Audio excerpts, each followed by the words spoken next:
India के ने तैयार कर लिया 280 प्लस सांसद मोदी पड़े चक्कर में। इसे समझना आप दर्शकों को जरूरी यह है कि CEC chief election commission Gyanesh Kumar के खिलाफ फिर एक बार महाभियोग के नोटिस।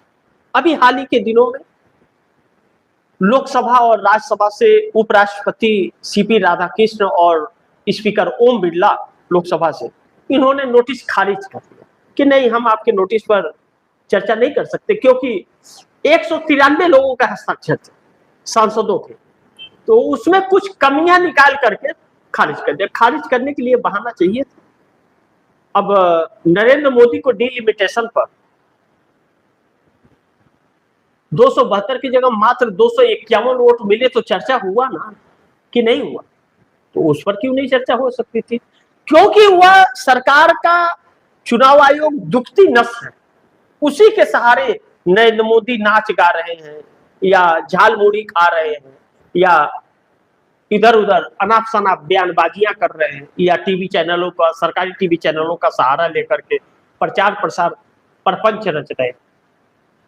ऐसे में इंडिया गठबंधन के 280 यानी कि 80 राज्यसभा से और 200 लोकसभा से मिलकर के 280 सांसद एक साथ होकर के नोटिस दे रहे हैं, जिस पर 5 सांसद लगातार उन बारीकियों पर इस वक्त काम कर रहे हैं। शुरू हो चुका है काम और इस बार कोई भी रास्ता इन्हें बचने का नहीं दिया जाएगा।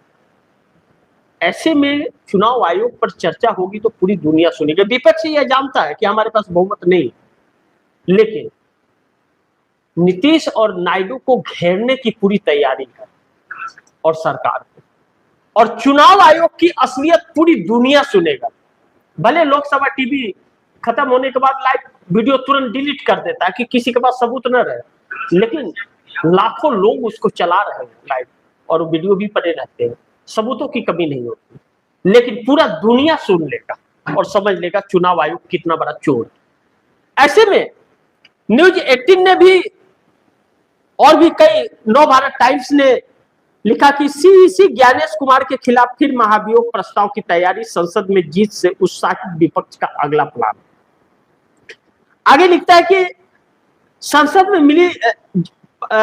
में मिली जीत के बाद विपक्ष अब मुख्य चुनाव आयुक्त ज्ञानेश कुमार के खिलाफ नया मोर्चा खोलने में जुटा है। विपक्षी दल एक बार फिर उन्हें हटाने के लिए संसद में नया नोटिस लाने की तैयारी कर रहे हैं।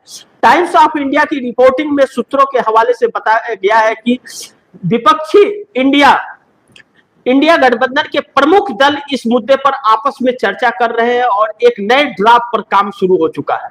यह कदम ऐसे समय उठाया जा रहा है जब इससे पहले दिया गया नोटिस लोकसभा स्पीकर के राज्यसभा के सभापति ने खारिज कर दिया था। ऐसे में सूत्रों के अनुसार लोकसभा स्पीकर ओम बिरला और राज्यसभा के सभापति सीपी राधाकृष्ण ने नोटिस खारिज करते हुए विस्तृत कारण बताए थे। विपक्ष का मानना है कि उन कमियों को दूर कर नए सिरे से नोटिस दाखिल किया जा सकता है। खास तौर पर पहले नोटिस के कदाचार के ठोस उदाहरणों की कमी को एक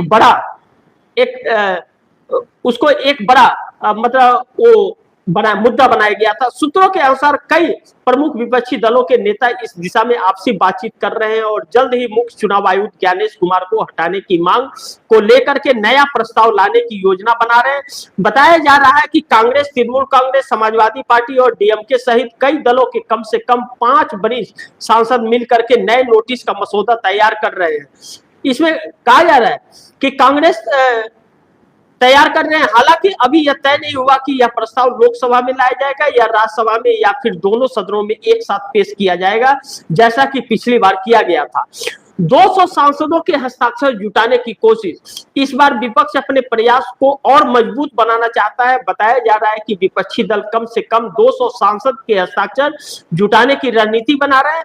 विपक्ष ने लोकसभा से कम 200 सांसद और राज्यसभा से लगभग 80 सांसदों के हस्ताक्षर प्राप्त करने की योजना बनाई है, ताकि नए नोटिस के माध्यम से एक बार 280 सांसदों की सूची के साथ नोटिस दिया जाए। ऐसे में सीएसी की हवाइयां उड़ी हुई हैं। अब देखना यह होगा कि अब इस बार कैसे बच पाते हैं। अगर ज्ञानेश कुमार फंस गए तो मोदी चक्कर में पड़ जाएंगे। इस बात से हम इनकार नहीं कर सकते। यानी कह सकते इंडिया ने तैयार कर लिया है, 280 साल से तैयार है, क्योंकि इंडिया के पास अच्छा खासा इस समय राज्यसभा में भी और लोकसभा में दोनों में सीटें हैं, और दोनों में ही एनडीए के पास बहुमत नहीं है।